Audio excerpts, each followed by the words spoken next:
बालकपना तो दिख रहा है ना। 10,000 हाथी वाला बल को रखता था वो कुबलिया पेट हाथी, उसको तूने मार करके आ गया। जाता ही तेरी इच्छा हो गई बोल करके भगवान भी युद्ध क्षेत्र में उतर गए हैं। भगवान भी युद्ध क्षेत्र में अब उतर जाते हैं।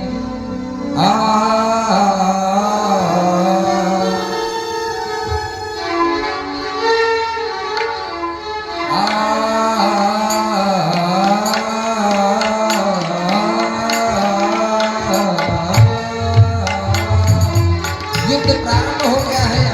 ध्यान दीजिएगा, चाणूर हमारे भगवान श्री कृष्ण के साथ में भिड़ गया, मुष्टिकासुर भगवान जी के साथ में भिड़ गया। दोनों हाथ प्रारंभ हो गया। कंस ने कहा चाणूर को मार कर दे चकनाचूर। चाणूर ने भगवान को एक मुक्का मारा। भगवान ने कहा एक चपत मेरी विचार। और भगवान श्री कृष्ण ने चाणूर के गाल के नीचे एक चपत लगाई तो चाणूर का गोविंदाय नमो नमः।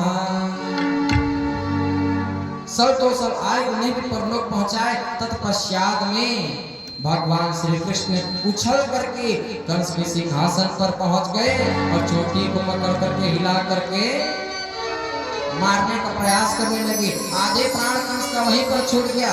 सुखदेव जी महाराज वर्णन करते हैं, चाणूर मुस्तके कोटे सले हतो सलके हते, सले हतो सलके हते, शेषा पदोद्भवो मनगा, सर्वे प्राण करे सभा, सर्वे प्राण करे सभा, सर्वे प्राण करे सभा, सकैये के सो चलती चंदी पाते रंगो पर संगमनगा, पर संगमनगा, कश्यप परेशा स्वयं जन्मभं, अपतरी स्वाश्रयात्मकंता, अपतरी स्वाश्रयात्मकंता, अपतरी स्वाश्रयात्मकंता। अब कंस का आपा तो खो बैठा था। कंस चिल्लाने लगा था, इसे भी मारूंगा, इसके बाप को भी मारूंगा और अपने भी बाप को मारूंगा। अब कंस का इतना संतुलन बिगड़ गया तो भगवान का भी हक था मारने का। भगवान ने कंस को धक्का दे दिया और विश्व भार लेकर के प्रभु कंस की छाती पर कूद पड़े। कंस का वहीं पर गोविंदा नमो नमः बोल कंस वरदान भगवान की। कंस के 8 भाई सब के सब भगवान को मारने के लिए आए। भगवान ने उनको मार करके गोविंदा नमो नमः कर दिया। अब जितने जगत में व्यक्ति बैठे थे सबके सब भगवान को जगत गुरु के रूप में स्वीकार करने लगे। वसुदेव सुतं देवं कंस चारूणमर्दनं, देवकी परमानंदं, श्री कृष्णं वंदे जगद्गुरुं। भगवान श्री कृष्ण को सभी ने जगत गुरु के रूप में स्वीकार किया है। आइए कुछ सूचनाएं हैं, तत्पश्चात कथा में हम आगे प्रवेश करेंगे। भागवत भगवान की जय। श्री डोंगर से राजपूत की तरफ से 1000 रुपये, श्री दौवा मिस्त्री की तरफ से 100 रुपये, श्री विकी राम साहू की तरफ से 500 रुपये इस कथा में सहयोग राशि के रूप में प्राप्त हुआ है। भगवान उनकी मनोकामना पूर्ण करे और हमारे ग्राम में दूर दराज से ग्राम के वासी जो है और दूर दराज से आए हुए सभी भक्तगणों का बिलाय बजान जो समिति है अर्थात बिलाय बजान ग्रामवासियों की तरफ से सबको एक साथ स्वागत करते हुए इस कथा के जो सुन रहे हैं अपने जीवन को धन्य बना रहे हैं और इस कथा में उपस्थित होकर इस पंडाल की गरिमा में अर्थात गरिमा बढ़ा रहे हैं तो उनको धन्यवाद करता हूँ। प्रेम से बोले भागवत भगवान की जय। प्रेम से बोले बाके बिहारी लाल की जय। ये रिसकी मंगल गौरी धरती अंबर सजाओरी, ये रिसकी मंगल गौरी धरती अंबर सजाओरी, ये रिसकी मंगल गौरी धरती अंबर सजाओरी। और देव के पीछे सब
मेरी सखी मंगल गाओगे, धरती अंबर सजाओगे।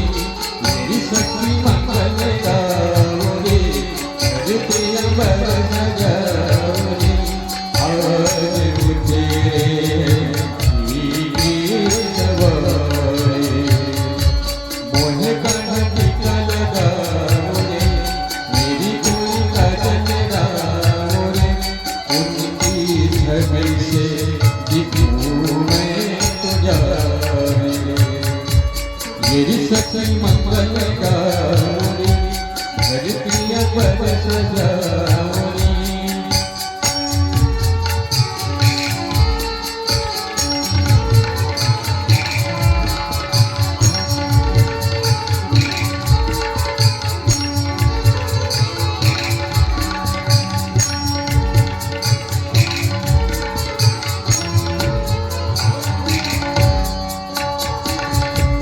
पिहु पिहु पपीहारते, कुहु कुहु कोयलेते।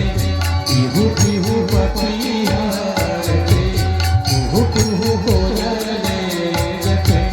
आंगन आए परियों निगेरा, मेरी कोई काजल लाओगे, मुझे कहाँ टीका लगाओगे। मेरी कोई काजल लाओगे, मुझे कहाँ टीका लगाओगे। इनकी छवि से दिखूं मैं तो प्यारे, मुझे कहाँ टीका लगाओगे। मेरी कोई काजल लाओगे, इनकी छवि से दिखूं मैं तो प्यारे।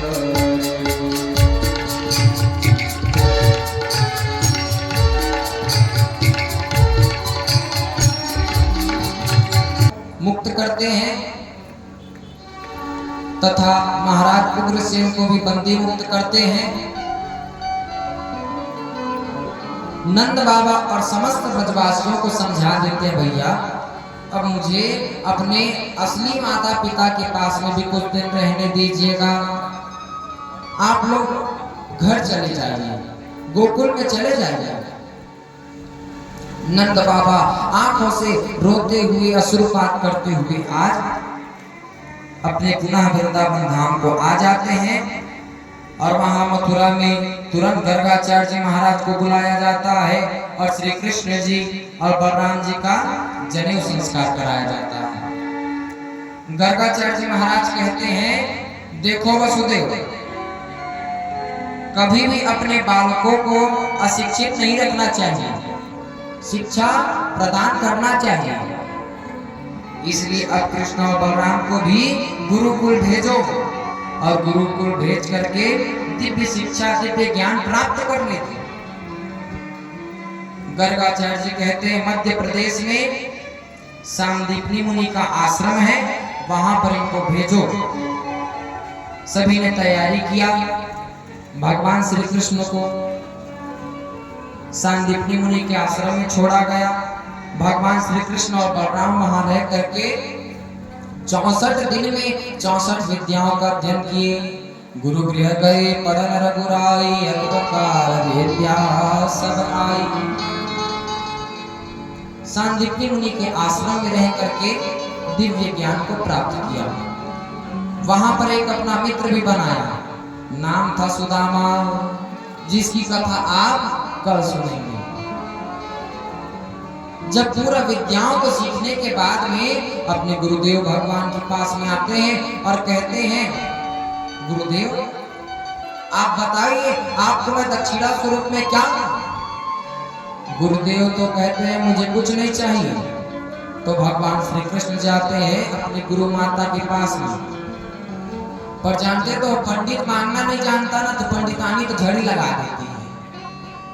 उसी प्रकार से जैसे ही आज श्री कृष्ण भगवान अपनी गुरु माता के पास में जाते हैं, कहते हैं गुरु माता आप कुछ मांगिए। तब उनकी गुरु माता कहती है, मेरा बालक समुद्र किनारे खेल रहा था, तब ना जाने कहाँ गायब हो गया है, तुम मेरे बालक को हिला करके दे दो। भगवान श्री कृष्ण समुद्र के पास में जाते हैं, समुद्र से प्रार्थना करते हैं कि मेरे गुरु माता का बेटा वापस करो। समुद्र देव कहते हैं महाराज मेरे पास में तो आपके गुरु का बेटा नहीं है, आपका गुरु पुत्र नहीं है। मेरे भीतर में एक राक्षस रहता है 5 जन्य, उसको शायद तक पता होगा। भगवान श्री कृष्ण जाते हैं, 5 जन्य राक्षस से युद्ध करते हैं, उसके पराजित करते हैं। उसके पास में भी गुरु पुत्र नहीं मिला, परंतु उसके पास से एक शंख प्राप्त हो गया, उसका नाम है 5 जन्य शंख। उस शंख को लेकर के हमारे श्री कृष्ण भगवान यमराज के पास में जाते हैं और यमपुरी पर उस शंख को बजाते हैं। जैसे ही शंख को बजाते हैं तो यमराज भागे भागे आए। यमराज कहने लगे महाराज आप बताइए आपको क्या चाहिए। भगवान श्री कृष्ण कहते हैं हमारा गुरु पुत्र को वापस करो। यमराज कहने लगे अपने कर्मों के हिसाब से वह यहाँ आया है, कर्म के बंधनों पे बंध करके आया है, तो मैं कैसे वापस करूं। भगवान श्री कृष्ण कहते हैं पूरे कर्म बंधन को खोल दो, इसके जितने पाप हैं उसको क्षमा कर दो। यमराज ने भी श्री कृष्ण के गुरु पुत्र को खोज करके ला करके सौंप दिया। भगवान श्री कृष्ण अपनी गुरु माता को गुरु पुत्र को भेंट कर देते हैं, अर्थात अपनी गुरु माता को उनका खोया हुआ बेटा ला करके दे दिए। गुरु माता भी बड़ी प्रसन्न हो गई। उनके वात्सल्य का भाव का वर्णन ही नहीं किया जा सकता है।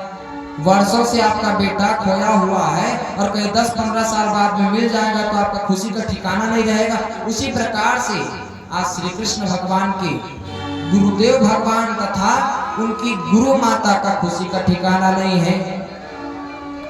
भगवान श्री कृष्ण विभिन्न विद्याओं का अध्ययन करने के बाद में पुनः मथुरा को आते हैं। जैसे ही मथुरा पे आते हैं तो वसुदेव जी महाराज देखते हैं कृष्ण भगवान जो है ना थोड़े उदास उदास दिखते थे, मुंह लटका हुआ रहता था। एक बार पूछते कन्हैया तेरे को कौन सा बात का दुखी है, तू जल्दी मेरे को बता। भगवान श्री कृष्ण कुछ नहीं बोले। उसी वक्त में हमारे वसुदेव जी समझ गए कि भगवान श्री कृष्ण को एक प्रेमी चाहिए, भगवत भक्त ही चाहिए, क्योंकि भगवत भक्त ही भगवान की बातों को समझ पाएगा। तुरंत की तुरंत उद्धव जी महाराज को खबर करते हैं और कहते हैं ए उद्धव तुम जाओ और कृष्ण के दुख का कारण पता लगाओ।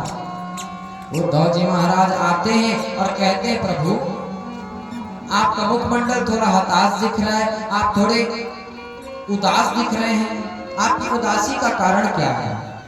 भगवान श्री कृष्ण कहने लगे उद्धव मोह ब्रज बिसरत नाही, ब्रज बिसरत नाही, हंस सुता को सुंदर कलरव और कुंजन की छाही, ब्रज बिसरत नाही। भगवान कहते हैं उद्धव मेरे मन से गोपियों का प्रेम नहीं हट पा रहा, मैं उनके बारे में ही विचार करता रहता हूं। मैं सोच रहा हूं परसों का कह करके आया था और आज तक मैं नहीं गया हूं, तो वो मुझे भूल गई है कि याद कर रही है या मेरे विरह में तड़प करके मर गई है। मैंने कितना कष्ट दिया है, अरे मुझे परसों तक नहीं आना था तो परसों का मेरे को कहना नहीं था। एक बार तुम जाओ पता लगाओ। उद्धव जी महाराज विचार करने लगे उन गमार वालों के पास में मुझे भगवान भेज रहे हैं, उनको मैं क्या समझाऊंगा, तत्व का ज्ञान दूंगा। वदंति तत्तत्त्वविदस्तत्त्वं यज्ञ ज्ञान मद्वयम् ब्रह्मेति परमात्मेति भगवानीति सत्यते। और तत्व का ज्ञान लूंगा तो तत्व का ज्ञान वो समझ नहीं पाएंगे, क्योंकि पढ़े लिखे तो है नहीं। मैं क्या समझाऊंगा? भगवान श्री कृष्ण से उद्धव जी कहते हैं आप चिंता ना कीजिए, मैं अभी जाता हूं और शाम तक लौट करके आता हूं। उद्धव जी महाराज चल पड़े हैं, परंतु भगवान ने रोक लिया, कहते रुको उद्धव, पहले मेरा पीताम्बर ले लो और साथ ही साथ में मेरा मोर पंख धारण करके जाओ। अगर मोर पंख को तुम धारण करके जाओगे तो समझ जाएंगे कि मैंने भेजा है। उद्धव जी महाराज मोर पंख को धारण करते हैं, साथ ही साथ में पीताम्बर को पहन करके वृंदावन की ओर निकल पड़े। जैसे ही वृंदावन की ओर में आते हैं, क्या दृश्य देखे? नंद बाबा देखते ही भागे भागे आने लगे, दौड़ करके आते हैं और उद्धव जी महाराज को गले से लगा लेते हैं। नंद बाबा विचार कर रहे हैं मेरा कन्हैया आ गया, मेरा कान्हा आ गया है, अश्रुपात कर रहे हैं। उद्धव जी महाराज को जब ध्यान से देखते हैं तब विचार करते हैं ये कृष्ण जैसा दिखता है परंतु कृष्ण नहीं है। वसुदेव जी कभी आप लोग थोड़ा ध्यान दीजिएगा, वसुदेव जी महाराज का भी वही घटना था, पुत्र प्रेम में पुत्र विरह में रोए थे। आज नंद बाबा भी अपने पुत्र प्रेम में पुत्र विरह में रो रहे हैं। नंद बाबा कहते हैं आपका परिचय क्या है महानुभाव? उद्धव जी कहने लगे मेरा नाम उद्धव है, आपके बेटे ने ही मुझे भेजा है, मैं श्री कृष्ण का ही मित्र हूं। उद्धव जी महाराज को बैठा करके बड़ा सुंदर स्वागत करते हैं नंद बाबा। यशोदा मैया को बताते हैं कृष्ण का मित्र आया है। यशोदा मैया तो रोने लगी, क्योंकि आपका बेटा यदि वर्षों से भी ना मिला हो तो उसका मित्र ही यदि आपके यहाँ आ जाए तो आपका वात्सल्य उमड़ पड़ता है। उसी प्रकार से आज यशोदा मैया का भी वात्सल्य उमड़ पड़ा। नंद बाबा उद्धव जी का स्वागत करते हैं, सत्कार करते हैं, बैठाते हैं, भोजन खिलाते हैं। तत्पश्चात में प्रश्न करने लगे। प्रश्न करते हुए कहते हैं उद्धव तुम बताओ मथुरा मंडल में सब सही तो है ना, सब कुशल तो है? महाराज उग्रसेन का क्या हाल है? सीधा कृष्ण भगवान के बारे में नहीं पूछ रहे हैं, जान रहे हैं कृष्ण भगवान के बारे में पूछूंगा तो और आगे का प्रश्न नहीं कर पाऊंगा, इसीलिए कृष्ण के बारे में सीधा ना पूछ करके पहले इधर उधर की बातें करते हैं। उसके बाद में अंत में पूछने लगे मेरा कन्हैया कैसा है? उसे तो वहां कोई कष्ट नहीं होगा, गाय चराने के लिए नहीं जाना पड़ता होगा तो खुश होगा। जैसे ही कन्हैया के बारे में नंद बाबा कहते हैं, उसी समय यशोदा मैया के आंखों से अश्रुपात होने लगा, साथ ही साथ में स्तनों से दुग्धाधार बहने लगी। यशोदा मैया भी रोने लगी। यशोदा मैया को देख करके आज नंद बाबा भी रो रहे हैं और कह रहे हैं मेरा कन्हैया कैसा है? उद्धव जी महाराज देख करके स्तब्ध रह गए, विचार करने लगे मैं क्या ज्ञान दूं? ये तो प्रेमी है और प्रेमी की बात तो प्रेमी ही समझ सकता है। यदि मैं कोई तत्व का ज्ञान दूंगा तो ये नहीं समझ पाएंगे। इसीलिए स्वयं उद्धव जी महाराज आज भगवान श्री कृष्ण का ही प्रशंसा करने लगे। कहते नंद बाबा आपका जो पुत्र कृष्ण है ना वो बड़ा अद्भुत है। साथ ही साथ में ज्ञान देते हुए यह भी संकेत कर दिए कि वो भगवान है। नंद बाबा कहते हैं मुझे भगवान से कोई मतलब नहीं है। यदि आपका बेटा पागल भी होगा और आपका प्रेम उसके प्रति उतना ही रहेगा कि मेरा बेटा है कहके, उसी प्रकार से चाहे वो भगवान रहे चाहे साधारण मनुष्य रहे, मेरा प्रेम तो उतना ही है जितना बेटे से होता है। तत्व का ज्ञान नहीं दे पा रहे हैं उद्धव जी महाराज।